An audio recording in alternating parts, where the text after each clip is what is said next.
Jeremy Swayman signs on the dotted line as we take a look at some overrated and underrated teams heading into the season. Hey everyone, welcome into Off the Post. Rob Wong joined alongside, as always, by Bruce Garrioch, Steve Simmons, and Patrick Johnston.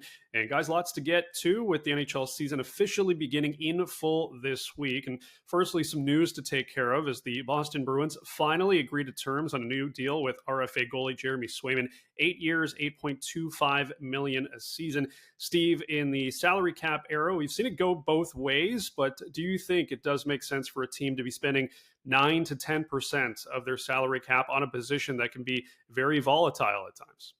Well, I think it comes down to how is the person going to hold up over those 8 years?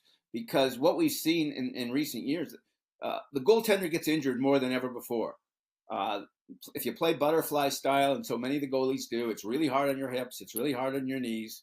And so can a guy hold up for that period of time playing? You figure in the 50 games a year range. So far, Jeremy Swayman has held up just fine. Looks to be one of the emerging great goalies in the NHL. And I suspect this is one of those deals that 5 or 6 years from now will look like a bargain for the Bruins, even though it might be a little heavy, top heavy right now. They'll have to hope that's the case. I look at it. I mean, you're in a place, Patrick, where they have, great goaltending in Thatcher Demko. I look at it from the eyeglass of what does this mean for the Senators and Linus Ullmark. I mean, Linus Ullmark is obviously not going to sign an 8-year deal here, given he's 30 years old. But how is that going to affect what he wants from the Senators when they do sit down and try to sign him? $8.25 million is a lot for a goaltender, especially for a goaltender, Patrick, who hasn't played as many games in the National Hockey League.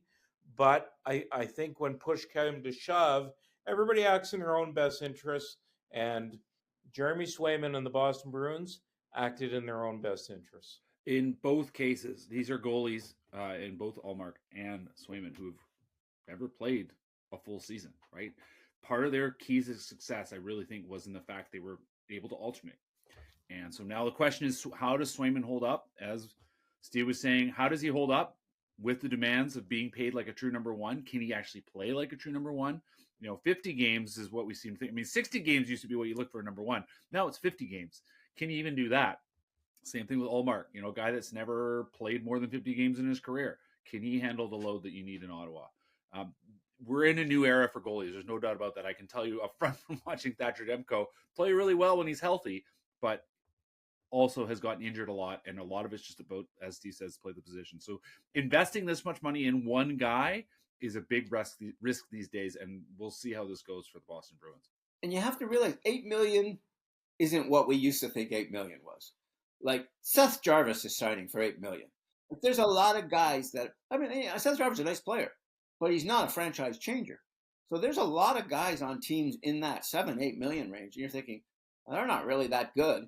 And they're not franchise changing players. Jeremy Swayman for that Boston team with really one elite goal scorer and a very nice defense, he might be the second most important player there. And so if you're paying your second most important player $8 million, it's not that much money. One more point to bring it back to the team I'm talking about. Demko again, he's got 2 more years at $5 million. Right? You look at the amount he's getting paid. You look at what Swayman's getting paid, and you think, are the Canucks? Demko will be 30. He'll be UFA at the end of this. Are the Canucks really going to ratchet him up, or are they going to see if they can find some young guy coming in? Because that is also the way forward, I think. Yeah, definitely seems to be a lot of goalies licking their chops based off of that Swayman deal moving forward here. So we've done all of our divisional previews, but I did want to get everyone's thoughts on teams that you believe are either overrated or underrated going into this season. So we'll start with the overrated teams. Bruce, give me one squad you think is getting way too much publicity compared to how they'll actually perform this season. I've been thinking a lot about this since I looked at it, and I really think I have to look at the Pittsburgh Penguins. And I think that, people just always seem to want to crown the Pittsburgh Penguins, and they want to think that they're back because they've still got Crosby and Malkin and Chris Letang, and they've got Erik Karlsson.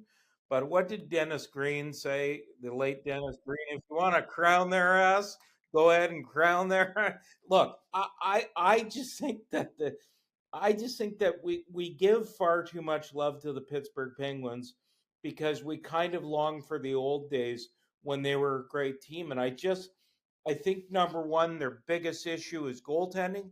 And I think that that's something they're going to have to deal with all season, guys. You know what? I want to use Dennis Green for one more thing. They are who we think they are. Yeah. And that's who the Penguins are in my mind. Like, you know, they have 4 guys. They have a core 4. They're probably all too old, or 3 of them are too old and have played their best hockey already. I don't see them as a playoff team, and I don't see them as a contender.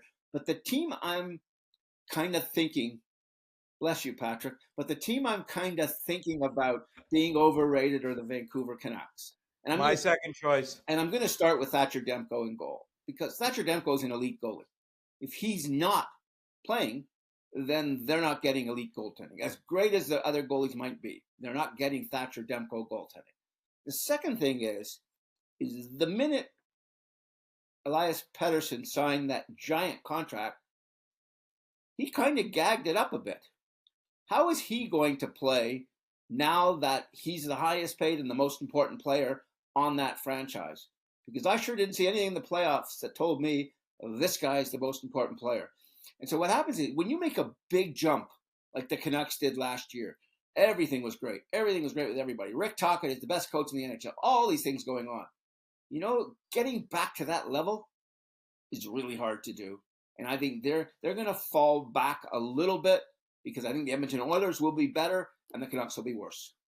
Well, I've already taken enough heat in this town for my comments on the Canucks suspense, so I'll happily take your guys' blame. Also, Steve, I guess you do know a lot about forwards getting paid a lot of money and not showing up in the playoffs, but I suppose that's a story for another day. My overrated team, Tampa Bay Lightning. I mean, we understand why they had to move on from Steve Stamkos, maybe why they had to move on from Mikhail Sergachev, but I see a team that's moving in the wrong direction could quickly find themselves in the same vein as the Pittsburgh Penguins. Now, thank goodness they still have a goalie who can play, but I just don't see the Lightning going in the direction they need to be anymore. And this happens. They were great. Great teams don't last forever, and I think the Lightning are about to find that out.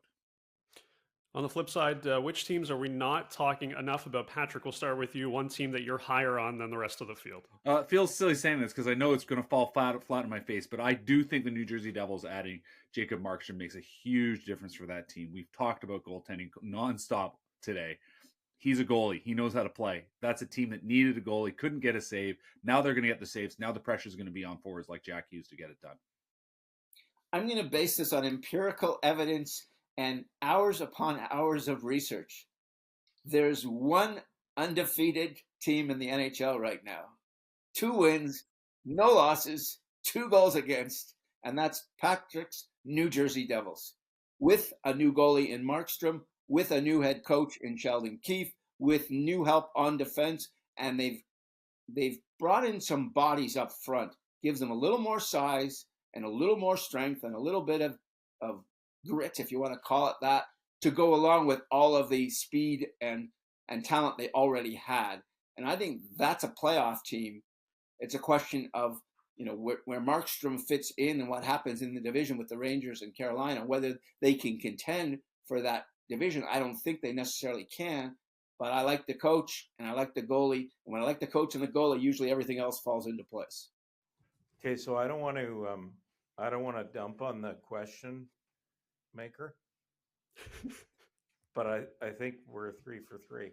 I mean, we're all thinking the same thing. I think it's the New Jersey Devils, and I look. There might be a little bit of recency bias because they went 2-0 in Prague, and they had a couple of impressive wins over the Buffalo Sabres overseas. But it just feels like, Rob, they're a team that's just ready to make that next step. That, you know, they've got a real goaltender. They've got a head coach who has had some recent success. Whether, you know, I'm sure people in Toronto don't look at Sheldon Keefe as having great success there, but he had a lot of success. He got them to the playoffs.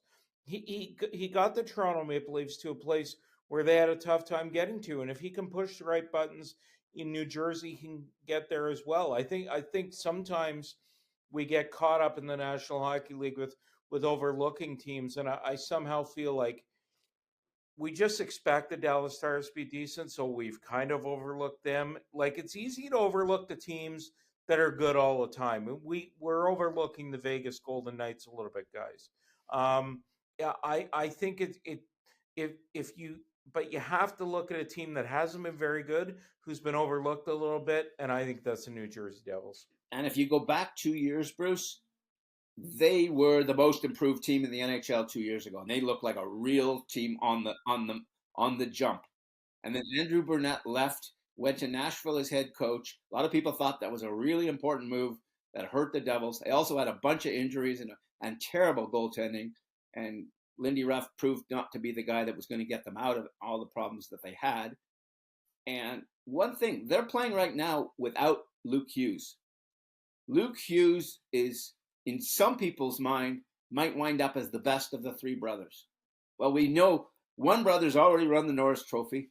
One brother's already one of the best forwards in the NHL. So that's how much hockey people think of Luke Hughes. If he comes back, it's only his second year. He's jumping in. He's going to be a guy, I think, that everyone's going to want to watch when push comes to shove. Well, I might have to make it 4 for 4, Bruce. I would probably pick the Devils as well if we're looking at teams that seem like they're on the rise heading into this season. But as always, leave your thoughts in the comments section below. For Bruce Garrioch, Steve Simmons, and Patrick Johnston, I'm Rob Wong. Thanks for watching, and we'll talk to you next time.